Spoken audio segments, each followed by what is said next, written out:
যেই ব্যক্তির সাথে তার মা বাবার দোয়া আছে ওই ব্যক্তির রোজা ডাইরেক্ট মাওলার কাছে কবুল হয়ে যাবে। যার সাথে আত্মীয় স্বজনের আলেম ওলামার দোয়া আছে ডাইরেক্ট তার রোজা কবুল হয়ে যাবে।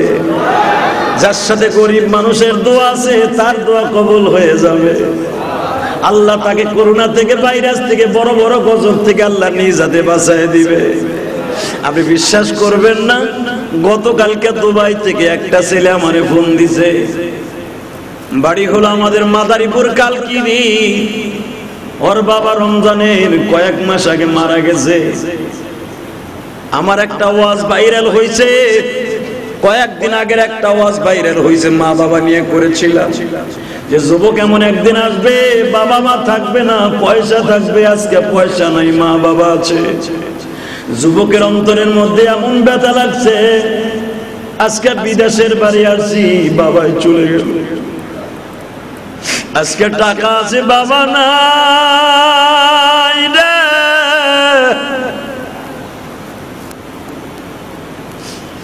আজকে টাকা আছে, গাড়ি আছে, বাড়ি আছে, মা নাই। এমন একদিন ছিল বৈশাখ মাসে যখন আকাশে মেঘ আসতো।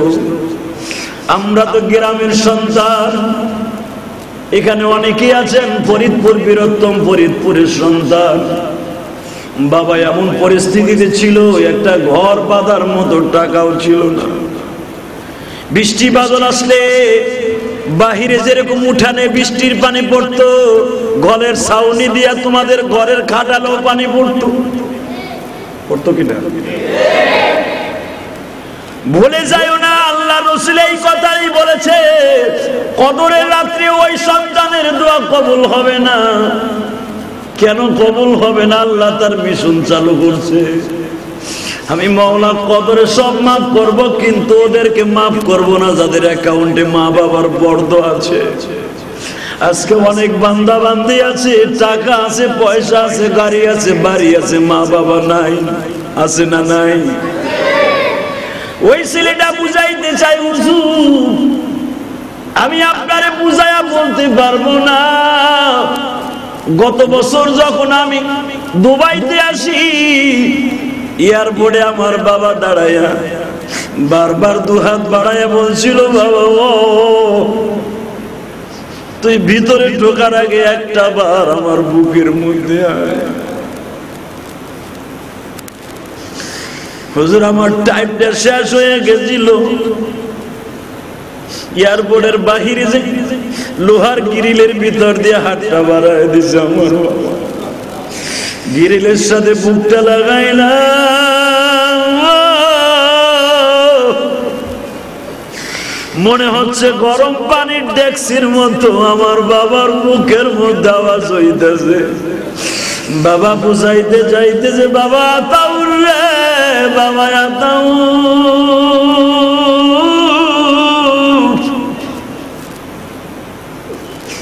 খাসার পাখি উড়ে যাবে বাবা,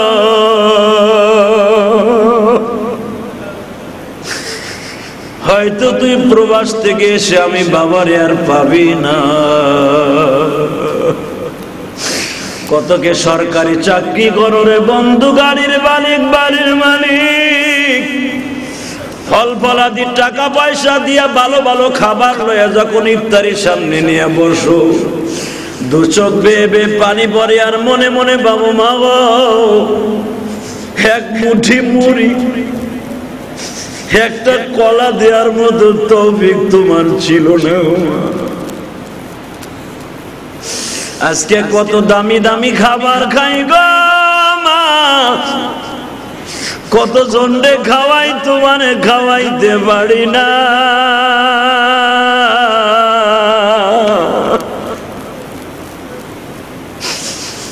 এই যে দেখো তোমাদের বন্ধু ইলিয়াসুর রহমান জিহাদি, আমার এই চোখ দিয়ে আমি দেখেছি, আমি কিন্তু শিল্পপতির পোলা নয় গো বাবা, আমি কোটিপতির পোলা নয়, আমিও মধ্যবিত্তিক একটা ফ্যামিলির সন্তান। 12 বছর বয়স থেকে আমি রোজা রাখি। আমার যতটুকু মনে পড়ে, আমি মাদ্রাসায় ভর্তি হওয়ার আগের থেকে, আমি মাদ্রাসায় ভর্তি হওয়ার আগে রোজা থাকি। মা আমার টেনে টেনে উঠাইতো বিছানার থেকে। মা যখন মারা যায় তখন ছিল শীতের কাল বাবা। মাঘ মাসে আমার মা ফাল্গুন মাসের শুরু দিয়ে মারা যায়, আমার এতটুকু মনে আছে। শীতের মধ্যে আমার মা টেনে টেনে বিছানা থেকে উঠাইতো আর বলতো, বাবা আজকে হয়তো টেনে উঠাইয়া রোজা রাখাইলাম, আগামী বছর রোজা থাকবা মায়ের পাইবা না।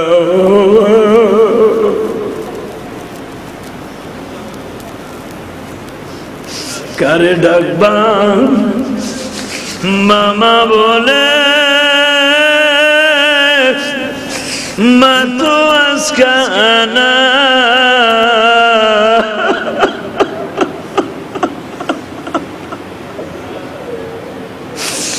টাকা থাকবে, বাড়ি থাকবে, মাঝে থাকবে না। ও আমার তালবে আলিম বাবাজিরা, শিল্পপতি বাবাজিরা, কোটিপতি বাবাজিরা, ভালো করে বুঝিয়ে লও, কদরের রাত্রেও যে দোয়া কবুল হবে না, আল্লাহ পাক কেন ওয়াদা করেছে আজকে আমার কাছ থেকে নাও। এটা এমন একটা সম্পদ রে, এই দোয়াটা যদি তোমার শরীরে কোনোদিন লাগিয়া যায়, দুনিয়ার সব মানুষ করোনা রোগী হয়ে আক্রান্ত হয়ে মরবে, তুমি মরবা না। দুনিয়ায় যত প্রকার মেডিসিন আছে, আল্লাহ রহমতের পরে মা বাবার দোয়ার মতো কোন মেডিসিন আজও পর্যন্ত আবিষ্কার হয় নাই। করোনা রোগী বাঁচার ট্রিটমেন্ট করলে ভালো হয়, কিন্তু মায়ের বড় দোয়ার ট্রিটমেন্ট যদি কারোর শরীরে লাগিয়ে যায়, দুনিয়ায় এমন কোন ঔষধ আবিষ্কার হয় নাই, তুমি সুস্থ হইবা।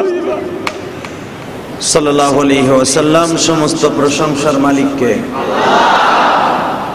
ওই আল্লাহর প্রশংসা, কালিমাতুশ শুকর, সকলে জোরে সোরে বলে ফেলি আলহামদুলিল্লাহ। প্রিয় রোজাদার ভাইরা, আজকে রোজার 21শে রমজান 2020 সালের ঐতিহাসিক রমজান এই বছর। আজকে যারা লাইলাতুল কদর অর্থাৎ কদরের রজনী অতিবাহিত করেছে, অনেকে হয়তো জানি না যে কদরের রাত একটা চলে গেল। আর বিশ্বনবী মুহাম্মদ রাসূলুল্লাহ সাল্লাল্লাহু আলাইহি ওয়াসাল্লাম বলেছেন, বুখারীর হাদিস, মান কামা লাইলাতুল কদরি ঈমানা ইহতাসাবান গুফিরা লাহু মা তাকাদ্দামা মিন যামবি ওয়া মা তাআখার। যে ব্যক্তি লাইলাতুল কদরের একটা রাতকে ইবাদতে কাটায় দিল, কিছু অংশ হলেও, আল্লাহ তার ফার্স্ট টু লাস্ট জীবনের সব গুনাহ মাফ করে দেন। এই ফার্স্ট টু লাস্টের দ্বারা বোঝা যায় কি? খালি হাদিসে আছে, মান কামা লাইলাতুল কদর ঈমানান ইহতিসাবা, দৃঢ়তার সাথে, ইমানদারির সাথে, একাদা চিন্তে, অনুগ্রহে, তওবার নিয়তে যদি কেউ কদরের কিছু সময় রাত্র অতিবাহিত করে, আল্লাহ সুবহানাহু ওয়া তাআলা খারাজা মিন যুনুবিহি কা ইয়াউমিন ওয়ালাদাতু উম্মু, সে মনে হয়ে যাবে ওই রাতটা অতিবাহিত করার কারণে যে সে যেন তার মায়ের গর্ভ থেকে আজকে ভূমিষ্ঠ হইল।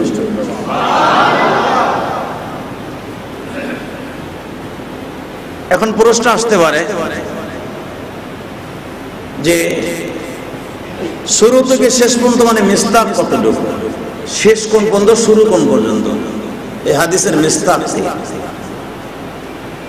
এর উদ্দেশ্য হলো আপনি যেই বছর সবে কদর পাইছেন, আপনার জীবনের পিছনের যত গুনাহ আছে এই লাইফের সব মাপ, ইল্লা কয়েকটা গুনাহ ছাড়া, কয়েকটা গুনাহ ছাড়া সব গুনাহ মাপ। কয়েকটা গুনাহ কি এটা জানতে হবে আগে। এক নম্বরে হলো যদি আপনি শিরক করে না থাকেন। শিরক, শিরক বুঝেন তো? শিরক বলতে কি বোঝেন আপনারা বলেন তো? ওই যে হিন্দুরা পুতুল পূজা করে, মূর্তির সামনে মাথা না করে, এটাই শিরক বলে না? শিরক এইটাকে বলে হুজুর হাতের ভিতরে যদি হ্যান্ড গ্লাভ না থাকতো বাঁচতামই না। করোনা মেরে আলতো। করোনার ক্ষমতা আছে? আস্তে কথা বললে মনে করবো আপনার দলের। করোনার ক্ষমতা আছে, টাইফয়েড জ্বরের ক্ষমতা আছে, স্ট্রোকের ক্ষমতা আছে। হুজুর স্ট্রোক করছিলাম, মরে গেছিলাম গা, মরে গেছিলাম গা। যদি এর সাথে আবার অ্যাড না করেন যে আল্লাহ বাঁচাইছে, তাহলে সর্বনাশ। হুজুর আল্লাহ যদি না বাঁচাই তো মরে গেছিলাম গা, এই কথাটা ঠিক আছে। হুজুর স্ট্রোক করছিলাম, মরে গেছিলাম, বলে না অনেকে। আপনি কি জানেন এটা কত বড় শিরক? আপনি কি জানেন যে এটা কত বড় বেঈমান হওয়ার উপক্রম? এটা উপসর্গ। করোনা ভাইরাসে যেরকম এখন রোগের উপসর্গ হয়ে গেছে না? আগে করোনা শুনতাম গলা ব্যথা, জ্বর হইব, জ্বর দীর্ঘায়িত হইব, হাড় সারবো, ধরবো। এখন কইতেছে কোনো এর সিমটমই নাই, কোনো আলামতই নাই।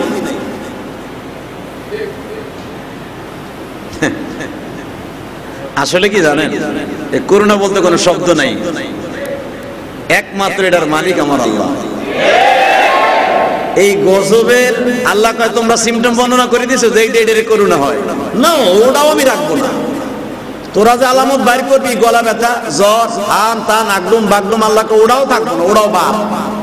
এমন ভাবে দিব, এটার কোনো উপসর্গ এমন ভাবে দিব যে বুঝতে পারবি না যেটা করোনা। কথা কন না কেন? জাহারাল ফাসাদু ফিল বাররি ওয়াল বাহরি বিমা কাসাবাত আইদিন নাস। আল্লাহর উপর বাদ পারি। আল্লাহ দিছে গজব, নাম রাখছো করোনা। আল্লাহ বলে করোনার সিমটম তোরা বানাইছে, আবিষ্কার করছো। এটা আবিষ্কার বাদ। এখন দেখবি নতুন নতুন একজনের পরীক্ষা করবি, এইটার সিমটম একটা কবি, 10 জনের করবি 10 প্রকার উপসর্গ বের হবে। বান্দা এগুলা কিছু না, আমার কাছে কান, সব ঠিক হয়ে যাবে, কোনোটাই থাকবে না। দেখেন হুজুর যদি এবার দোকানটা না থাকতো, গেছালাম বাসানের মালিক দোকান, হুজুর বেতন বনা যদি না পাইতাম একবার শেষ হয়ে গেছিলাম। খালি ভাবেন হিন্দুরা পুতুল পূজা করে, ওটাই শিরক, আর আপনি শিরক করছেন না। যদি আপনার অ্যাকাউন্টে এরকম গুনাহ থেকে থাকে, এটা মাফ হবে না। এক নাম্বার। 2 নম্বরে যদি আপনি ভাই বোন মা বাবার হক নষ্ট করে থাকেন, বোনের হক মাইরে আপনি ভাই বড় লোক হয়ে গেছেন, বাপরে পিস্তল ঠেকাইয়া বাপের সম্পদ লিখে নিয়ে আপনি বড় লোক। কয়দিন থাকবেন বড় লোক? 60 বছর, 70 বছর, 100 বছর, এরপরে না। ঠিক না বেঠিক? যদিও বাংলাদেশে কেউ 100 বছর বাঁচে, 40 বছর সে অসুস্থ হয়ে মরে। 60 বছর পর্যন্ত কেউ ফরমালিন মুক্ত জিনিস, ফরমালিন যুক্ত জিনিস খায়া 60 বছর পর্যন্ত সুস্থ থাকা বিশাল টাফ ব্যাপার হয়। কেন এখন মানুষ মরলে সহজে পচেও না, এমন পরিমাণ ফরমালিন শরীরে ঢুকালে।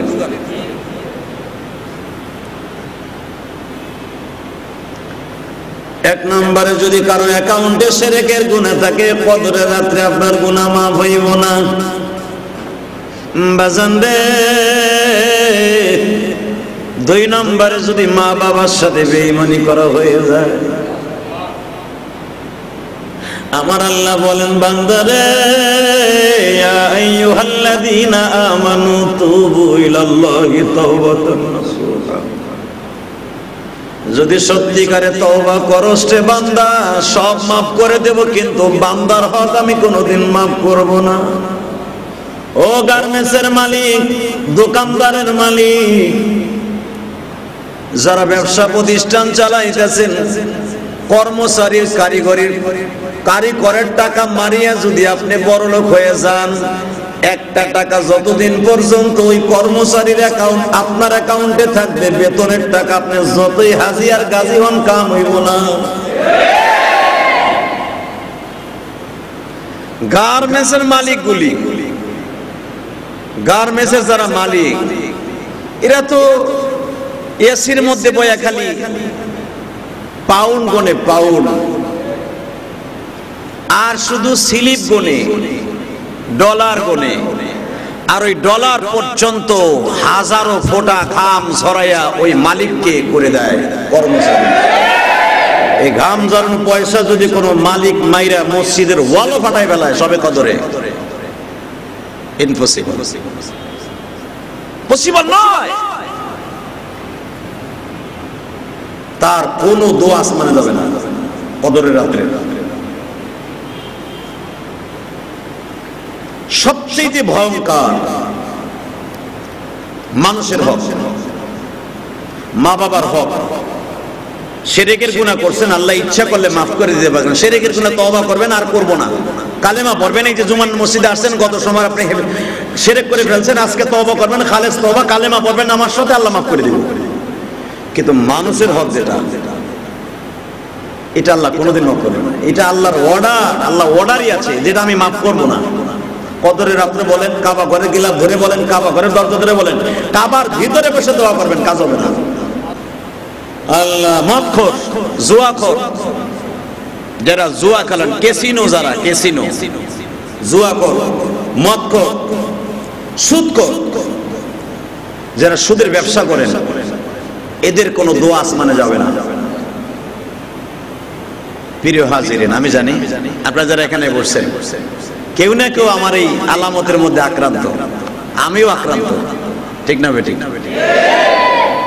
আপনি ভাববেন না যে আমি একবারে দুধে দিয়ে গোসল করে এখানে জুমা পড়াইতেছি। আমরা যারা আপনারা ভাবেন যে হুজুরা না জানি মনে একেবারে গুনার বাহিরে, না ভাই, কে কইছে? রাস্তায় বেরোলি তো গুনাহ, গাড়ি ড্রাইভিং এ বয়ে থাকি কত গুনাহ হয়ে যায়। আমি ইলিয়াসুর রহমান জিহাদি, আমি গুনার বাহিরে নয়। আমার জিন্দেগি, আমার গুনার উপসর্গ যদি আপনি জানতেন, আমার পিছনে নামাজই পড়তেন না। আপনি যদি সভাপতির ব্যাকগ্রাউন্ড খুলে দেখতেন, ওই সহসভাপতির জীবনী খুলে দেখতেন, পিছনে 30 বছর টান দিয়া এগো সভাপতি বানাইতেন না। ইমাম সাহেবরা মনে মনে ভাবতেছেন ওনার পিছনে নামাজ পড়ি, না জানি আল্লাহর ওলি। এমন এমন গুনাহ আমাদের হয়ে যায় অজান্তে, আপনি নামাজই পড়তেন না। এখন যদি কোন দলে এত যদি হয়তো নামাজ পড়বো না, বাইতে যে একা একাই পড়বো না, এটা আবার রাসূল নিষেধ করেছেন। গুনাহ বান্দাই করবে, কখন সে তওবা করবে এটা তুমি জানো না, তার ইবাদত কখন কবুল হবে তুমি জানো না। আর মনে রাখো, যে স্টেজ আমি তারে বসাইছি, ওখানে সবাইরে বসাই না, যদি তারে বসায় টিকায় রাখছি, মনে করবা তার কোনো আমল আমার আসমানে কবুল হবে। প্রিয় হাজিরিন, আপনি আমার সাথে অনেক বড়, আমি ইলিয়াসুর রহমান জিহাদির হিসাব অনেক করা, আপনার হিসাব মাগ না, একবার সস্তা। আপনি খুব ভালো মানুষ আমার থেকে। আমি ইলিয়াসুর রহমান জিহাদির চাইতে আপনার দাম অনেক বেশি আল্লাহর কাছে, যদি আপনার নেটওয়ার্কটা ক্লিয়ার থাকে। মওলাই কারিমের সাথে যদি রাতের অন্ধকারে কদরের রজনীর একটু নেটওয়ার্কে মাত্র 5টা শব্দ চাপ দিয়ে যদি আলী চোখের পানি দিয়ে ডাক দিয়ে দেন, আমার চাইতে আপনি অনেক দাম, অনেক দাম। জানি না কদরের রাত্রে কে কতটুকু উপার্জন করছেন, আমি জানি না, বিশ্বাস করবেন না। আমার জীবনে রাসূল সাল্লাল্লাহু আলাইহি ওয়াসাল্লাম বলেছেন, হুজুরের জীবনে সবচেয়ে বেশি সবে কদর হয়েছে 21 তারিখ, 23 তারিখ আর 27 তারিখ। সুবহানাল্লাহ বলেন। আল্লাহ রাসূল রমজান নাযিল হওয়ার পর তো হুজুর 10 বছর বেঁচে ছিলেন, 10 বছর ইতিকাফ করেছেন, এবং শেষের 10 দিনে হুজুর পুরো মাসও করেছেন, শেষের 10কে বেশি করেছেন ইতিকাফ। আর আল্লাহ পাক কোরআনে বলছেন, যারা ইতিকাফে বসবেন, মুতাকিব ব্যক্তি, যে ইতিকাফে বসে তাকে মুতাকিব বলা হয়, ইতিকাফ করনেওয়ালা। যে ব্যক্তি ইতিকাফে বসে, আল্লাহ তাকে সবচেয়ে বড় একটা দামি জিনিস করে, কদরের রজনী তাকে 100% আল্লাহ পাওয়া যায়। 99% না, 100% সে পায়। আর জীবনে একটা দিন যদি কেউ ইতিকাফে বইয়া সবে কদরে একটা রাত্র পায়, তার ফার্স্ট টু লাস্ট জীবনের সব গুনাহ মাফ। এই জন্য ইতিকাফের এত দাম। এই মসজিদে কয়জন বসছে আমি জানি না, আমার এই মসজিদে কয়জন বসছে? আলহামদুলিল্লাহ বলেন। যদি একজন না বসতো, আমি ইলিয়াসুর রহমান জিহাদি সহ একজন গুনার থেকে বাঁচতাম না। হাদিসে আসছে, ইতিকাফে কেউ লোক না পাইলে তারে ভাড়া দিয়া, পয়সা দিয়ে তারে রাখতে হবে, বেতন দিয়া হলে ইতিকাফে বসাইতে হবে। এটা ফরজে কিফায়া, পুরা মহল্লার থেকে একজনে লাগবে। বুঝেন তাহলে ফরজে কিফায়া, ফরজের বাইরা ভাই, এটা লাগবে। আলহামদুলিল্লাহ 3 জন বইছে, এই 3 জনের ওসিলায় এই গোটা এলাকাকে আল্লাহ করোনা মুক্ত রাখবে। যদি তার ইতিকাফটা সেরকম হয়। অনেকে আছে ইতিকাফে বইয়া টেলিফোনে গুসুর গুসুর কথা কয়, আছে না নাই? হারাম। ইতিকাফ মানে আপনি মনে করবেন কবরের ভিতরে যেরকম আত্মীয় স্বজন কেউ নাই, একমাত্র আল্লাহকে কথা কয়, ইতিকাফের ভিতর হলো বইয়া এটাই করতে হবে, ওর মোবাইল আনা যাবে না। যদি মোবাইল এনে থাকেন মোবাইলটা আস্তে বিদায় করে দেন, নইলে ওরা দাফন করে বালিশের নিচে রেখে দেন। খাওন কখন আসবে, খাওন আসলো না, কা দেরি হয়েছে, এগুলো কিছু বলা যাবে না যদি জান্নাতে খাইতে চান। আর যদি ইতিকাফে বইয়া দুনিয়ার খাউনলে টেনশন করেন, তাহলে দুনিয়ার খাউন পাইবেন, আখিরাতে পাইবেন না। কথা বলেন না কেন? আরে আমি ছোটকালে দেখছি আমাকে এক আত্মীয় ইতিকাফে বসতো, এই দুপুরের দিকে গরু বাঁধতে যাইত, আবার এই আসরের আগে ঢুকতো। এখন পাল্টে গেছে আলহামদুলিল্লাহ। আমি জানি অনেক আল্লাহর ওয়ালারা এখন ইতিকাফে বসে, এমন ভাবে বসে যে আল্লাহ রাব্বুল আলামিন তাদের সবাইকে এমন ভাবে বসে যেন মাফ করে দেয়। জানি এই মসজিদে যারা বসছে আল্লাহ তাদের সবাইকে মাফ করে দেয়। জোরে বলেন আমিন, আরো জোরে বললাম আমিন। তাহলে সবে কদরের অর্থাৎ কদরের রজনী একটা চলে গেল এই রাত্রে। জানি না কে কতটুকু ইবাদত করেছেন, আমরা যতটুকুই করেছি শুধু চোখের পানি দিয়ে আল্লাহর কাছে একটা কথাই কইছি, আল্লাহ করোনা থেকে আমাকে ইবাদত করুন। এই যে ফাঁকে ফাঁকে বসেন মসজিদে, মানে তৃপ্তি লাগে না, ঠিক না বেটে? তৃপ্তি নাই। কারণ এক মুসলমান আর এক মুসলমানের আঁটুর সাথে মিলাইয়া, পাঁচ সাথে পাও মিলাইয়া নামাজে না দাঁড়াইলে মজা লাগে না। আমি শুধু আপনাদের দপ্তরে একটা কথাই বলতে চাই, এগুলার মালিককে। আর মাত্র 4টা রজনী আছে কদরের রজনী।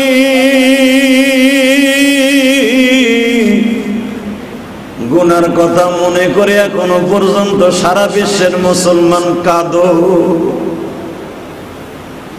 আল্লাহ করুণা দিয়া কে আপন পর কে আপন বুঝাই দিছে, ঠিক না বেঠি? করুণা দিয়ে আল্লাহ বুঝাই দিছে বান্দারে কবরে একা থাকতে হবে, কেউ আত্মীয় স্বজন কেউ হয় নাই। তুই জীবিত থাকতেও কবরের মতো থাকবি, এমন রোগ আমি আবিষ্কার করে দিছি। হোম কোয়ারেন্টাইনে যারা আছেন ভাইজান, আপনারা আমার চাইতে ভালো জানেন।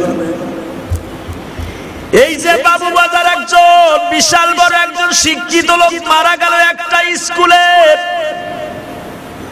অনেক বড় একজন টিচার, হাজার হাজার ছাত্র, ছেলে আছে, মেয়ে আছে, বউ আছে, সব আছে। আল্লাহর বান্দাকে ঘরের মধ্যে ফেলে রেখে দিয়েছে, চাদর টানায়া খাইতো দেয় না। ক্ষুধার যন্ত্রণায় চিল্লাইছে, আমারে এক গ্লাস পানি দাও, আমারে খাবার দাও, কেউ কাছে যায় নাই। কার লাগিয়া বান্দ সুখে এত সাদের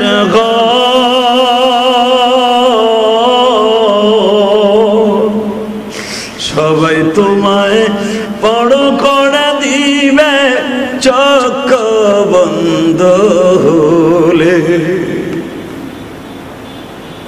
টাইলস করা সুন্দর বাড়ি, কোটি কোটি টাকার বাড়ি ঘর, বাবা এই করোনা দিয়া বোঝা হয়ে গেল সন্তান আমার আপন নয়, বিবি আমার বান্ধবী নয়, একমাত্র আমার বন্ধু হলো আমার আল্লাহ। কে কে জোরে বলেন কে?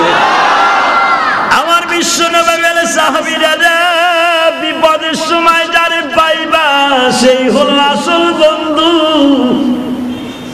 করোনার সময় যদি ছেলে মেয়ে বিবি বাচ্চা কেউ আমার কাছে না যায়, বলেন তো কে আমার আপন কে আমার পর?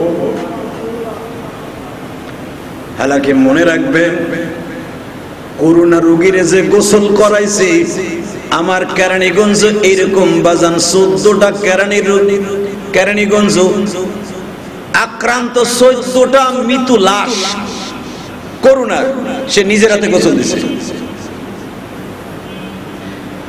যদি কেরানীগঞ্জে নয় সারা পৃথিবীতে করোনা ভাইরাস যাদের মৃত্যু হয়েছে তাদেরকে যারা গোসল দেয়, করোনা যদি ভাইরাস ছোঁয়াছুঁই হইতো ওই লোকটা আগে মারা যাইতো। আমার কেরানীগঞ্জে একজন আমলিকের বড় নেতা মারা গেছে করোনায়, অনেক বড় নেতা, সরকারি চাউল তার মারফতে যাইতো। এই যে এই সপ্তাহের ভিতরে মারা গেল দুইটা লোক পরাপরি, দোনোটা, একজন বিএনপির নেতা, একজন আওয়ামী লীগের নেতা, দোনোজন আপন খালতো ভাই আর মামা, আপন খালতো ভাই দুইজন, 4 দিনের ডিস্টেন্সে দুইজন মারা গেছে। অনেক বড় নেতা, কোটি কোটি কোটি টাকার মালিক, মাত্র 60 দিন করোনা হয়েছে, 60 দিনের মাথায় মারা গেছে। আমি শুধু আপনাদের খেদমত আরজ করতে চাই, হতে ধরা নেতা অনেক হাজার হাজার মানুষ তাদের জানাজায় হয়েছে, শত শত মানুষ জানাজায় হয়েছে, কিন্তু মনে রাখবেন আপনারা আমি মরে দেখেন। আজকে দেখলাম আমার একজন দেখাইলো মারা গেছে একজন, নিজের ভাই, নিজের বোন, নিজের বোন জামাই, মা বাবা কেউ তারে ধরতে যায় না। ওই বরিশাল শহর থেকে কিছু লোক আয়া লাশটারে নিয়ে হেজারা গোসল দিয়ে তারপরে দাফন করে। কে আপন, কে পর, কে বন্ধু, কে বান্ধব, সব বোঝাই দিচ্ছে এই করোনা রোগে। কথা বলেন, আরো জোরে বলেন। তাহলে যদি সবাই আমার বন্ধু না, একমাত্র বন্ধুকে, ওই বন্ধুরে ভালোবাসার দরকার আছে না নাই? ওই বন্ধুরে ভালোবাসতে যে যদি জীবন দিতে হয় রাজি আছেন না নাই? রমজান শেষ হয়ে গেল, যদি রোজা 30টা হয় আর মাত্র 9টা রোজা আছে, ঠিক না ভাই? ঠিক না? আর যদি 29টা হয় আর 8টা আছে, আর মাত্র একটা জুমা আছে। 2020 সাল শেষ, রোজার মাস, রহমতের মাস শেষ। আল্লাহ রমজান মাসে করুণা দিয়ে আল্লাহ দেখলো দেহিনা বান্দার অন্তত রোজার মাসটা ইবাদত বাড়ায় কিনা। কই সেটারি বাটপারিতে ঠিকই আছে, কথা কন না কেন? রমজান মাসেও প্রধানমন্ত্রী ত্রাণ দিছে, রমজান মাসেও চেয়ারম্যান মেম্বার চোর গুলা চাউল চুরি করে, গরিবের হক মাইরা মেম্বার চেয়ারম্যান গো খাড়ের তলে, খেরে মাছার তলে, নাড়ার তলে, ছাদের উপরে, ডাস্টবিনের পাশে বস্তা ভরে ভরে চাউল থুয়া দিছে। গরিব মানুষ রাস্তায় খাওয়ান পায় না, চোর গুলা চাউলের তাকে ঘরের ভিতরে অভাব হয় না। বলেন আপনি করোনা যাবে কেন? আর আল্লাহ পাক তো বলছে আমি একজনের কারণে 10 জনের সোজা করব। এটা আল্লাহর ওয়াদা। যতদিন পর্যন্ত সবাই ঠিক না হবে করোনা যাবে না। আর আপনাকে বৈজ্ঞানিকরা বলে দিছে, ডাক্তাররা, এটা কোনো শেষ নাই, কবে শেষ হবে জানাও নাই। কেউ না জানলো করোনা এই দেশ থেকে কবে যাবে কে জানে? কে জানে? এখনো টাইম আছে। বড় ঔষধ শেষের 10টে ইতকুম মিন গরাবাতিন মিনান নার। এই আখিরি রমজানের এই অন্তত 9 দিন 8 দিন যে কয়দিন আছে, এই কয়দিন মাওলা দেরি করেন না।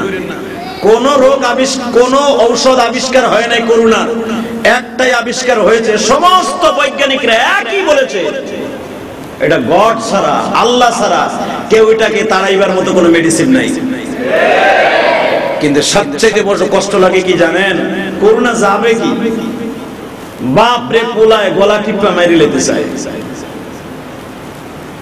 আমি আজকে একটা জিনিস দেখে নিজে কেঁদেছি, হয়তো আপনিও এখন চোখ দিয়ে পানি পড়বে। যারা মা ভক্ত, বাবা ভক্ত, আপনি যদি মা বাবা ভক্ত না হন, একদিন আপনার সন্তান আপনার ভক্ত হবে না। আপনি যদি আপনার বাবার খোঁজ খবর না নেন, আপনার সন্তানও কোনোদিন আপনার খবর নিবে না।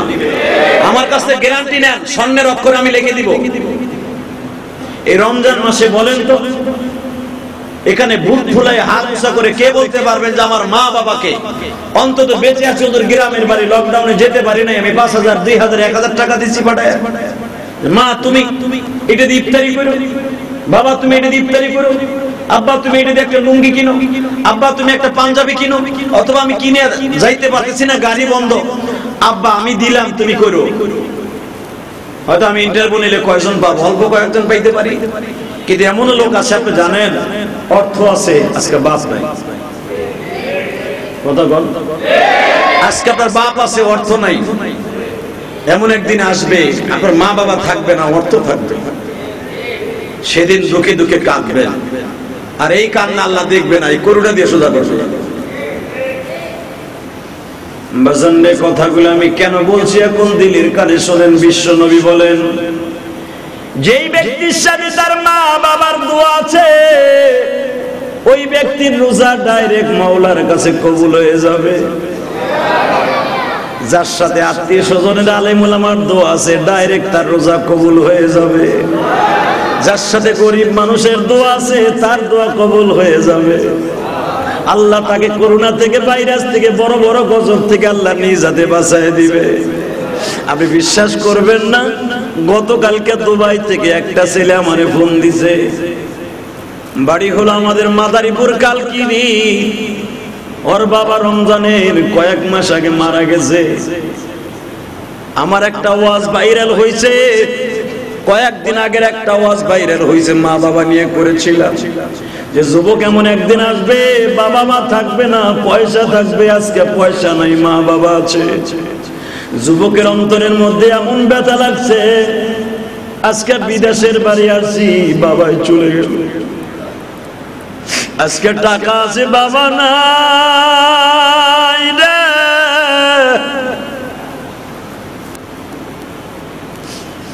আজকে টাকা আছে, গাড়ি আছে, বাড়ি আছে, মা নাই। এমন একদিন ছিল বৈশাখ মাসে যখন আকাশে মেঘ আসতো। আমরা তো গ্রামের সন্তান, এখানে অনেকেই আছেন ফরিদপুর বীরত্তম ফরিদপুরের সন্তান।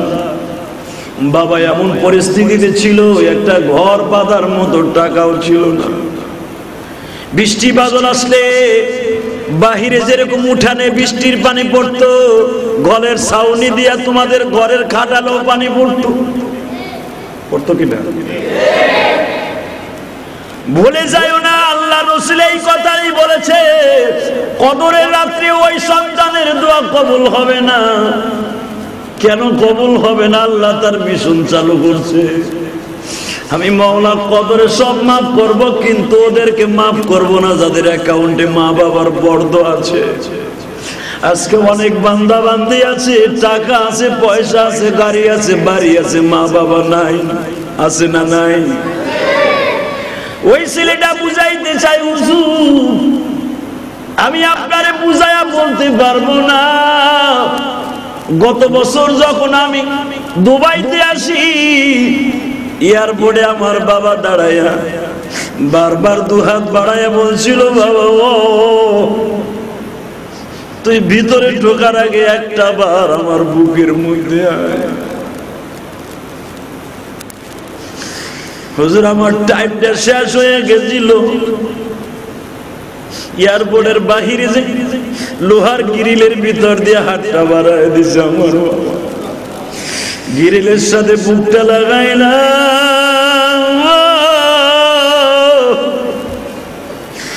মনে হচ্ছে গরম পানির ডেক্সির মতো আমার বাবার মুখের মধ্যে আওয়াজ হইতেছে। বাবা বুঝাইতে যাইতেছে, বাবা আতাউর রে, বাবা আতাউর,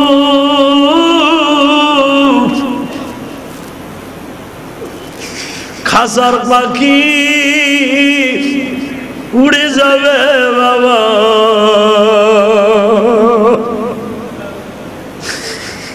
হয়তো তুই প্রবাস থেকে এসে আমি বাবার আর পাবি না। কতকে সরকারি চাকরি করো রে বন্ধু, গাড়ির মালিক, বাড়ির মালিক, ফল ফলাদি টাকা পয়সা দিয়া ভালো ভালো খাবার লইয়া যখন ইফতারির সামনে নিয়ে বসো, দু চোখ বেয়ে বেয়ে পানি পড়ে আর মনে মনে বাবু মা গো এক মুঠি মুড়ি, একটা কলা দেওয়ার মতো তৌফিক তোমার ছিল না। আজকে কত দামি দামি খাবার খাই গো মা, কত জন্ডে খাওয়াই, তোমারে খাওয়াইতে পারি না।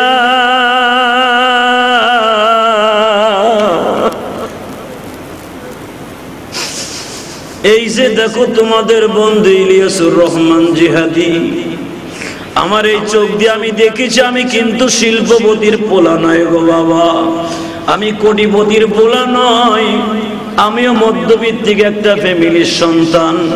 12 বছর বয়স থেকে আমি রোজা রাখি, আমার যতটুকু মনে পড়ে। আমি মাদ্রাসায় ভর্তি হওয়ার আগের থেকে, আমি মাদ্রাসায় ভর্তি হওয়ার আগে রোজা থাকি। মা আমার টেনে টেনে উঠাই তো বিছানার থেকে, মা যখন মারা যায় তখন ছিল শীতের কাল বাবা। মাঘ মাসে আমার মা ফাল্গুন মাসের শুরু দিয়ে মারা যায়, আমার এতটুকু মনে আছে। শীতের মধ্যে আমার মা টেনে টেনে বিস্তার থেকে উঠাই তো আর বলতো বাবা আজকে হতো টেনে উঠাইয়া রোজা রাখাইলাম, আগামী বছর রোজা থাকবা মায়ের পাইবা না।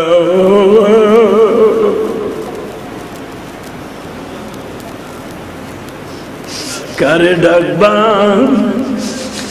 মামা বলে মা তো আজকে না,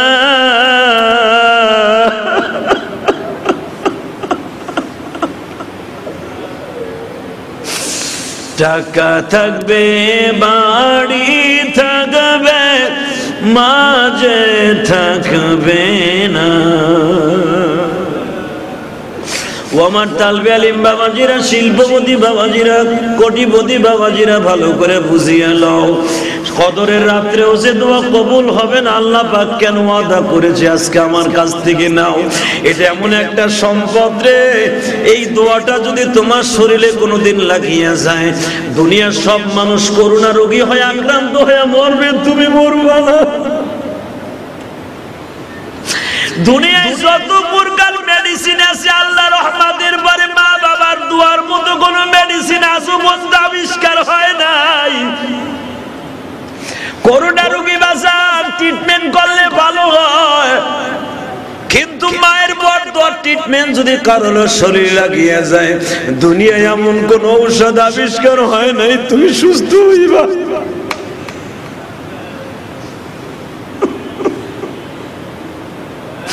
আমি তোমাদের কাছে একটা ঘটনা বর্ণনা করি, ওই জামানার বড় একজন কুতুবে আলা বাবা, মনে রাখবা, মনে রাখো, কুতুবে আলা এত বড় একজন বুজুর্গ, সে বেঁচে ছিল বাবা 100 বছরের কাছাকাছি, 55 বার হজ করছে। আল্লাহু আকবার বলো।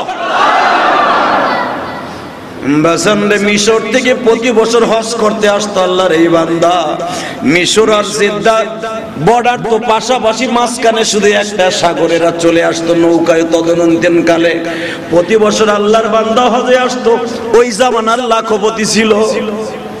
হঠাৎ একদিন মাকে বিবাহের 2.5 বছরের মাথায় মা দুঃখিনীকে বউয়ের কথায় মায়ের একদিন একটা বকা দিয়ে ফেলেছিল।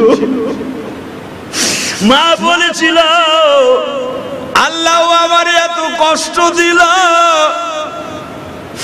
তোমার কাছে দরখাস্ত ও যদি কোনোদিন হজেও যায় ওর দোয়া যেন কবুল না হয়। এই সমস্ত ঘটনা আল্লাহ দুনিয়ায় আবিষ্কার করে তোমার আমারে শিক্ষা দিয়েছে দোস্ত। ওই জামানার এত বড় বুজুর্গ মুহাদ্দিস হজে আসে, কাবার মধ্যে, কাবার পাশে কাবা হাতিমে তদনন্তনকালে ঘুমাবার সিস্টেম ছিল, এখন তো নাই। বাজানরে শত শত বছর আগের কথা, কাবায় হাতিমের মধ্যে ঘুমায় আছে। কে জানু ডেকে ডেকে কয় বছর করে তুই কোনদিন যাইয়া হজ করে লাভ নাই, তোর কোন হজ, কোন দোয়া, কোন নামাজ আল্লাহর আদালতে কবুল হবে না। লোকটা হাইল ছাড়ে নাই, কাবার পাশ ধরে কাবা ঘর ধরে আর চিল্লায় আর কান্দে, মালিক রে আমি তো অন্যায় করছি, তুমি কি আমারে মাফ করবা না? আরাফায় কাঁদে, মিনায় কান্দে, মুজদালিফায় কাঁদে, বাবা একই রেজাল্ট আছে। 55 বার হজ করার পরে জীবনের শেষ মুহূর্তে এসে যখন কাবা হাতিমে ঘুমায় আছে, কে জানো ডেকে ডেকে বলে বুজুর্গগিরি দেখাইস না, তোর কোন আসমানে কোন দোয়া তোর যায় না। এই বুজুর্গ নিজে সহ্য করতে না পারিয়া কাবা ঘরের ওয়ালের সাথে এমন জোরে মাথা বাড়ি মারছে। আল্লাহ আমি শুনছি চোখের পানি বলে তোমার কাছে সবচাইতে দামি। আল্লাহ আমি মাথা পাঠাইয়া চোখের পানি রক্ত বের করলাম, এরপরেও কি তোমার মায়া লাগে না? উপরের থেকে আওয়াজ আসছে, বুজুর্গ রে এটা আমি আল্লাহর হক না, তোমার মা মাফ করার আগ পর্যন্ত আমি মওলা মাফ করতে পারি না। এই ঘটনার দ্বারা যাদের মা নাই তাদের জন্য একটা শিক্ষা, ভালো করে নেন। যাদের মা নাই বাবা নাই তাদের জন্য শিক্ষা। এই বুজুর্গ কাঁদতে কাঁদতে বলে, আল্লাহ চলে যদি আমার দোয়া কবুল না হয় নিশ্চিত আমি জাহান্নামে যাব। আমার মা তো আজকে নাই, মা থাকলে তার কাছে মাপ চাইতাম। আল্লাহ তুমি তো আগে আমার এইরকম দেখাও নাই, আর আমার এত বড় উলামা একরাম বুজুর্গ কাক্কাই তো করে নাই। আল্লাহ বলো আমি কেমনে কিভাবে করলে আমার দোয়া কবুল হবে, নালে এই বছরই আমি মাথা ফাটাইয়া মরব, আত্মহত্যা করব। আমি এমনিও জাহান্নামী, এমনিও জাহান্নামী। কাঁদতে কাঁদতে যখন আরাফার মাঠে ঘুমায় গেছে, পাথরের নিচে মাথা দিয়ে বলতেছি, হয়তো এই আরাফার মাঠে আমার মাফ করবা, নয় সেই পাথরের উপরে ঘুমাইতেছে এই পাথর বাড়ি দিয়া মাথা উড়াই ফেলবো। বাজান রে, আল্লাহর কুদরতি দরিয়ায় ঢেউ শুরু হয়ে গেছে। স্বপ্নের ভিতরে বলতেছে, বুজুর্গ আরাফার মাঠে তুমি সবচাইতে দামি কি জিনিস চাও? তার জবান দিয়ে বের হয়ে গেছে, আল্লাহকে আমার মায়ের জান্নাত দাও। এই আল্লাহু আকবার জোরে কাও। আমারে মাফ করতে হবে না, আমার মায়ের মাফ করো। এই কথাটা যখন বলে ফেলেছে, স্বপ্নের ভিতরে আওয়াজ হইতেছে, এতদিন খালি তুই কইছ তুই মাফ চাস, আজকে যখন বলছ আমার মায়ের আগে মাফ করে দাও, আমি আল্লাহ তোর মারে মাফ করে দিয়েছি। আর তোর মা আমার কাছে দরখাস্ত করছে, আল্লাহ আমার বান্দা আমার মোহাব্বতের কলিজার টুকরা সন্তানরাও মাফ করে দাও।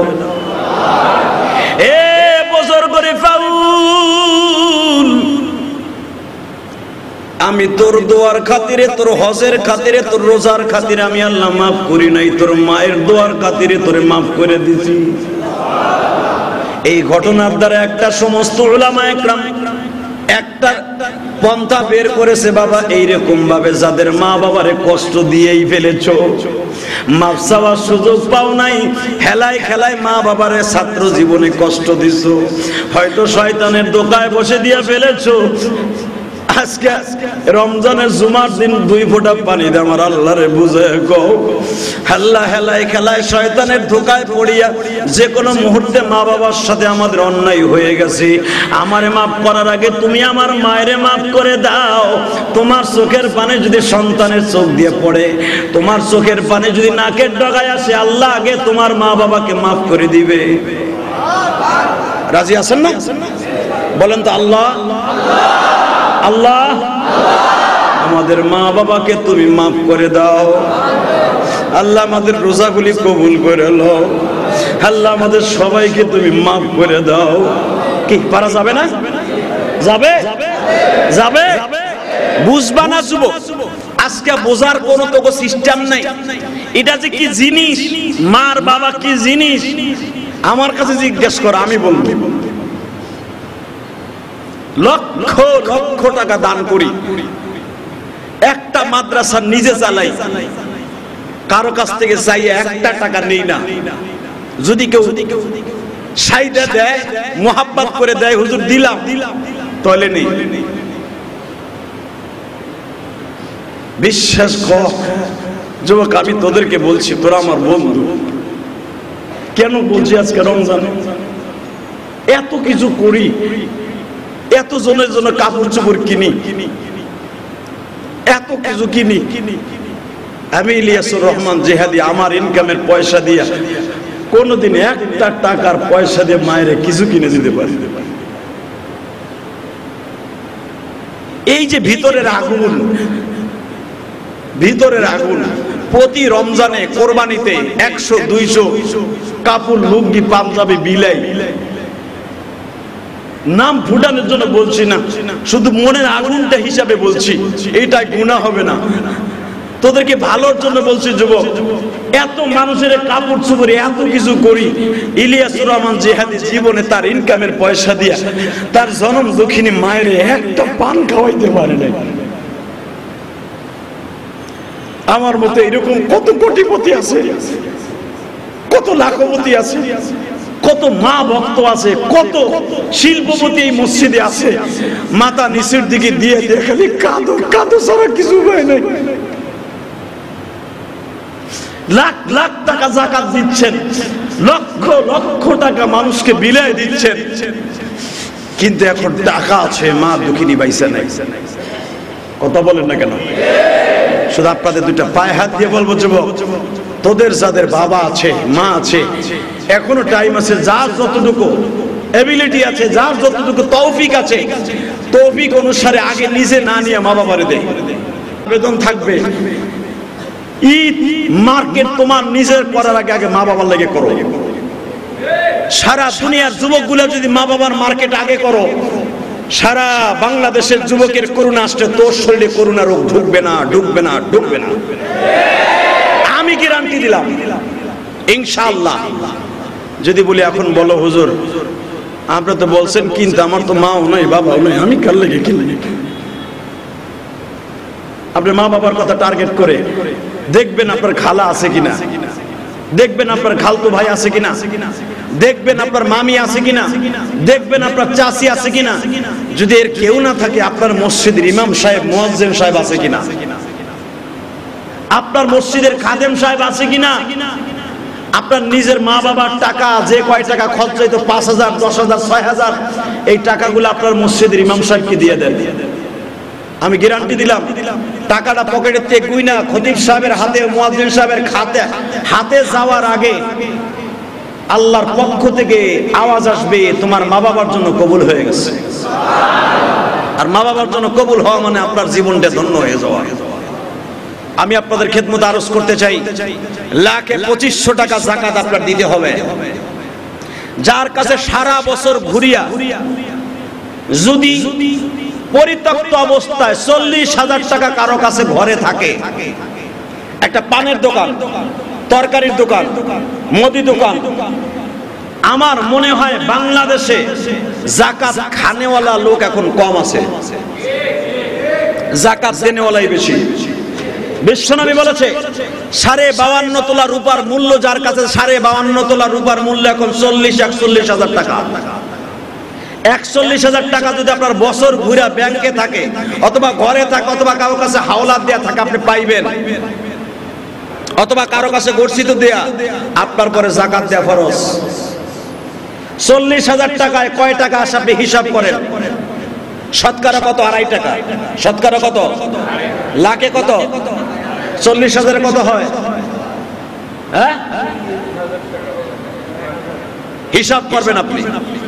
সহজ করে দিলাম যাকাতের পন্থা, সহজ। কারণ আজকে যাকাত অনেকে শেষের দশে কত? 40,000 টাকা, 40 ভাগের 1 ভাগ 1,000 টাকা আসে। আলহামদুলিল্লাহ বলেন। 1,000 টাকা আপনার পরে যাকাত ওয়াজিব।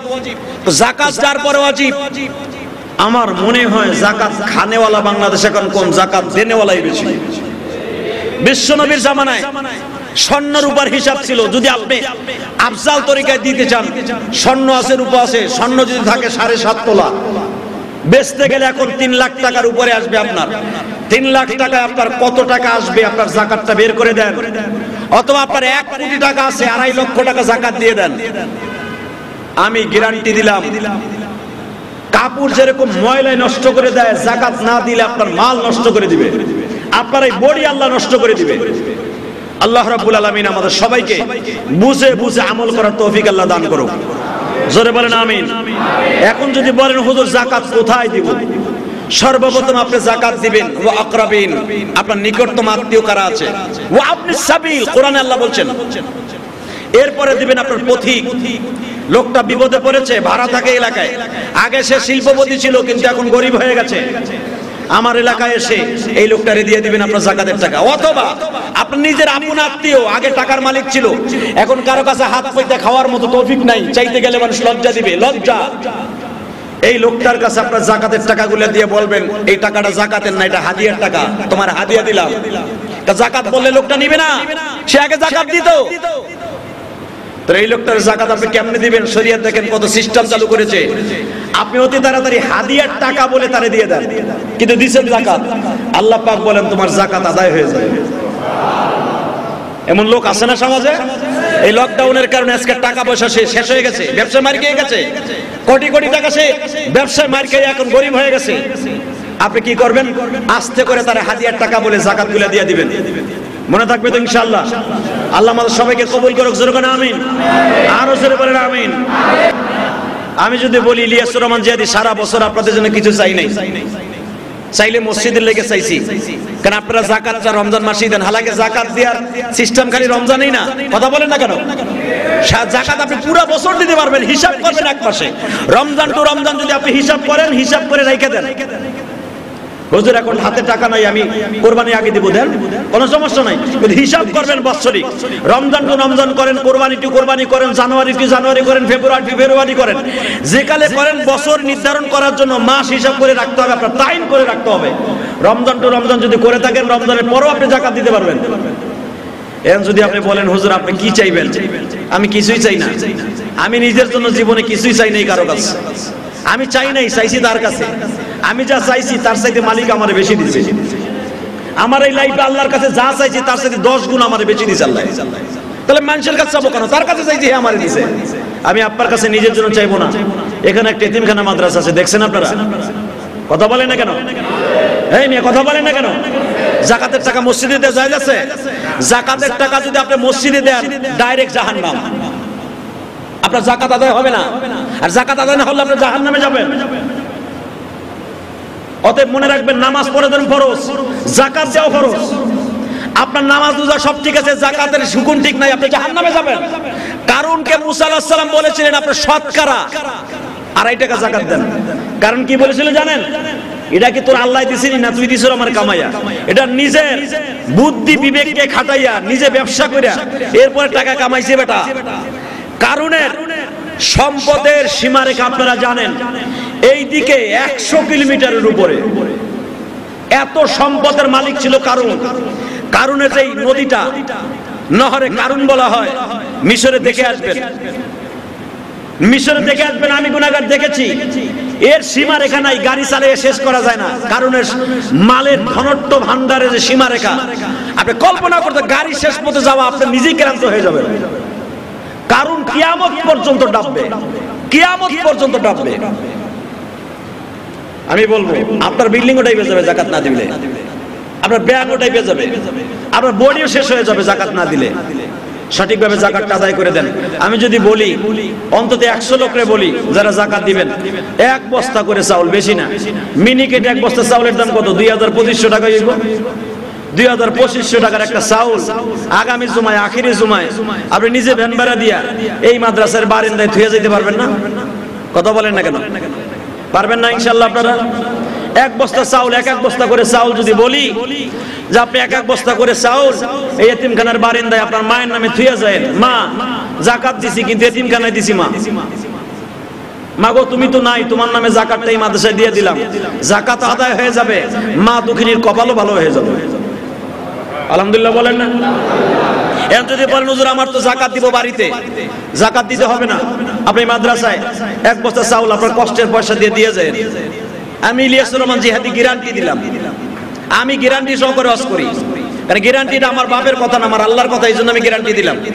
ওয়ানফিকু ফি সাবিলিল্লাহ, তোমারে আমি আল্লাহ যে ইনকাম করার সুযোগ দিয়েছি, ওয়ানফিকু ফি সাবিলিল্লাহ, যতটুকু ইনকাম করি, মিম্মা রাযাকনাহুম, যতটুকু আমি তোমারে দিয়েছি, ইনকাম দিয়েছি, ওখান থেকে তুমি শতকরা 2.5 টাকা আল্লাহর রাস্তায় দাও। আর সাদকাতু তারাদ্দুল বালা, আমি আর কিছু করব না, তোমার এই স্বর্ণের বডিটাকে আমি হেফাজত করব। এটা কে বলেছে?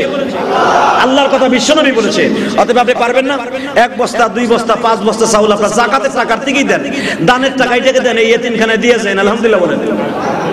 আরো জোরে বলতে পারেন না?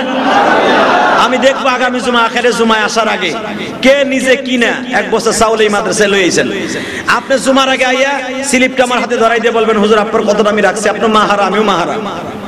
হুজুর আমার ফ্যামিলি চলে না, তারপর আমার মা বাইসে থাকলে মারে, 2.500 টাকা দিয়ে কাপড় কিনে দিলাম, ওই কাপড়ের টাকা দিয়ে দান করে দিলাম মাদ্রাসায়। আমি গ্যারান্টি দিলাম আপনার মাকে আল্লাহ জান্নাতে কাপড়ের ব্যবস্থা করে দিবেন। পারবেন তো ইনশাআল্লাহ? 1 বস্তা চাউল না পারেন, অন্তত 500 টাকার একটা তেল আপনি হাতে করে কিনাই মাদ্রাসায় দিয়ে যাবেন। ইমাম সাহেবের কাছে, মুয়াজ্জিন সাহেবের কাছে, হুজুর গত জুমায় হুজুর বলছিল আমি 500 টাকা দিয়ে একটা তেল দিয়ে গেলাম, তো 500 টাকার একটা নোট সভাপতি সেক্রেটারি কমিটির কাছে হুজুরের কাছে দিয়ে গেলাম, আমি গ্যারান্টি দিলাম আপনার এই টাকা পচবে না, আপনার এই টাকা একদিন কাজে লাগবে, যা খাইবেন শেষ হয়ে যাবে, যেটা থাকবে এটাই থাকবে। আল্লাহ আমাদের সবাইকে তৌফিক দান করুন ইনশাআল্লাহ। বলেন রাখছেন, আমিও রোজা রাখছি, আপনার কষ্ট হলে আমার কষ্ট হয় না? কথা বলতে কষ্ট হয় না? আমার এই কষ্টের মজুরি আপনি কোটি টাকা দিয়েও শেষ করতে পারবেন না। রোজা রেখে আমার কথাই আপনি হাসেন, আমার কথাই কাঁদেন, এই তৌফিকটা তো আল্লাহ আমাকে দান করেছেন। আপনার যেরকম দুর্বলতা লাগে আমারও তো এরকম দুর্বলতা লাগে, তো দোয়া করেন আমার জন্য, আমি সুস্থ থাকি, আপনারা সুস্থ থাকেন। আপনারা যারা আসছেন আল্লাহ সবাইকে করুণা মুক্ত রাখুক, আল্লাহ সবাই ফ্যামিলিকে হেফাজত করুক। বিশেষ করে সভাপতি সাহেব, সেক্রেটারি সাহেব, সহসভাপতি সাহেব অনেকেই দোয়া চেয়েছেন, এবং আমার কাছে কতগুলো, আমার কাছে মাত্র 3টে লোকের নাম আসছে। এখানে কামরুল ইসলাম, যে ছেলেটার কথা বললাম, ও আমার মা সাহেব 3500 টাকা দিয়েছে। সুলতান ভাই দোয়া চেয়েছে, ইল্লাল্লাহর খতম দিয়েছে ছেলেটা, আর মার জানাজা আমি করছিলাম।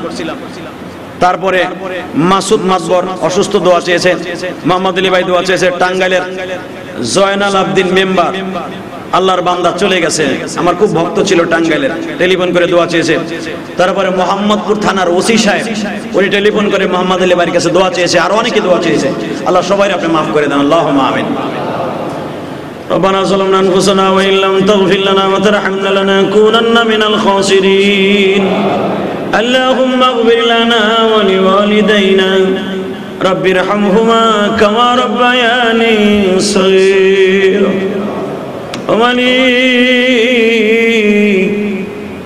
কোন ভাষা দিয়ে বললে তুমি খুশি হইবা আমি কিছুই জানি না। আমি জানি তোমার পাগলগুলি হাজার হাজার টাকা তোমার ঘরে দান করে। আল্লাহ যাদের লিস্টিগুলা দেওয়া হয়েছে, কেউ 15,000, কেউ 20,000, কেউ 5,000, কেউ 500। আল্লাহ তোমার মসজিদ মাদ্রাসায় দিয়া এতিমের মতো দুটি হাত তুলে দিয়েছে। কার জানো বিবি নাই, কার জানো মা নাই, কার জানো বাবা নাই। আল্লাহ এমন লোক ছিল, বিবি এই রমজান মাসে ইফতারি বানাইয়া, সেহরি বানাইয়া বিছানার থেকে ডেকে ডেকে বলতো, আব্দুল্লাহর বাবা সেহরি খাবেন না।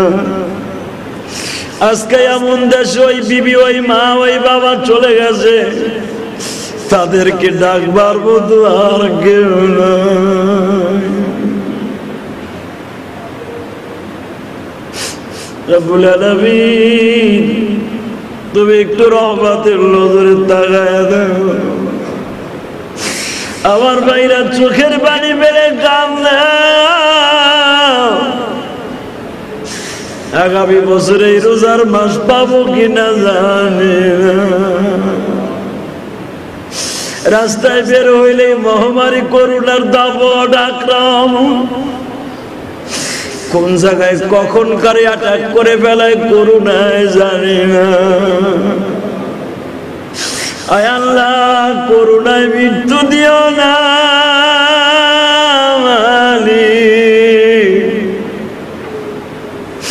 করুণা নামে গজব থেকে আমার ভাইদেরকে হেফাজত করো আল্লাহ রব্বুল আলামিন। অনেকেই দোয়া চাইছে, তোমার এক বান্দি গত বছর মা ছিল, আজকে মা নাই। আমার টেলিফোন করে বলে যে হাদিজা হুজুর, গত বছর বেতন বোনাস পাইয়া মার হাতে দিয়েছিলাম, আজকে মা নাই, কার হাতে দিও?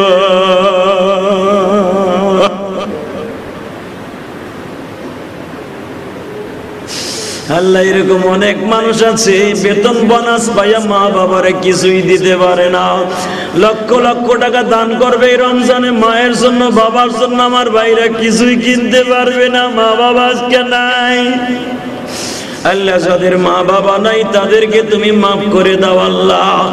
আল্লাহ খাস করে টাঙ্গাইল থেকে তোমার এক বান্দার জন্য দোয়া চাইছে, জয়নাল আবদিন মেম্বার।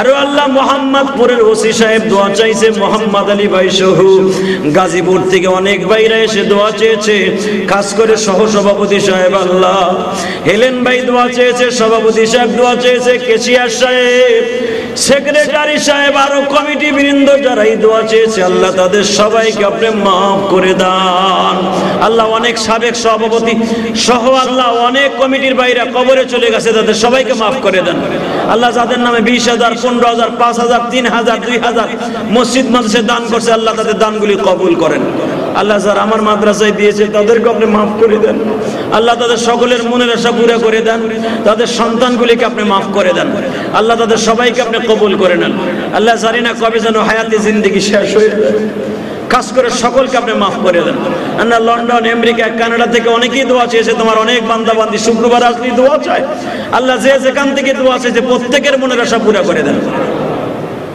আল্লাহ। সর্বশেষ একটা দরখাস্ত করি আল্লাহ, যারা এখানে আসছে যাইছে গেলেই তো করুণায় আক্রমণ করতে পারে, করুণার কোনো ক্ষমতা নেই, তোমার ক্ষমতা আল্লাহ। তোমার কাছে আমরা আত্মসমর্পণ করছি, তুমি আমাদের চোখের পানির খাতিরে হেফাজত করো আল্লাহ। ওয়াদ আমার মিরপুরকে তুমি হেফাজত করা আল্লাহ। ইলিয়াসউদ্দিন মোল্লা সাহেব কয়েকদিন আগে ফোন দিছে আল্লাহ, দোয়া চায় বারবার আল্লাহ। মেহেরবানি করে তাকে তুমি মাফ করে দাও, তার মা বাবাকে মাফ করে দাও।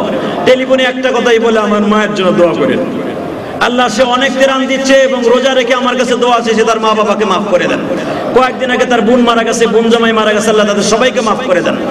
এই মসজিদের সমস্ত কমিটি বৃন্দদের মা বাবাকে মাফ করে দেন আল্লাহ। যারা যেখানে যে অবস্থা আছে সবাইকে আপনি সুস্থ রাখেন আল্লাহ। আল্লাহ সেক্রেটারি, সভাপতি, কোষাধ্যক্ষ, সহসভাপতি আল্লাহ এবং উপদেষ্টা মন্ডলী যারাই আছে তাদের সবাইকে মাফ করে দেন। ইমাম, খতিব, মুয়াজ্জিন যারাই আছে আল্লাহ, খাদেম সবাইকে আপনি হেফাজত করেন। সাল্লাল্লাহু তাআলা আল্লাহ। আমি জানি অনেকেই এই মসজিদে তারাবি পড়ে আল্লাহ, খতমে তারাবি আল্লাহ। তারাবি পড়ে টাকা নেওয়া জায়েজ নাই, কিন্তু এই মসজিদে জায়েজ আছে। এই মসজিদের ইমাম সাহেব নামাজ পড়াইতে সেকে টাকা দেওয়া জায়েজ আছে আল্লাহ। মেহেরবানি করে তারাবিতে যারাই যা হাদিয়া ইমাম সাহেবকে দিবে আল্লাহ তুমি কবুলে মঞ্জুর করো আল্লাহ। এদের দানগুলো তুমি কবুল করে নাও বিরহমাতিকা ইয়া আরহামার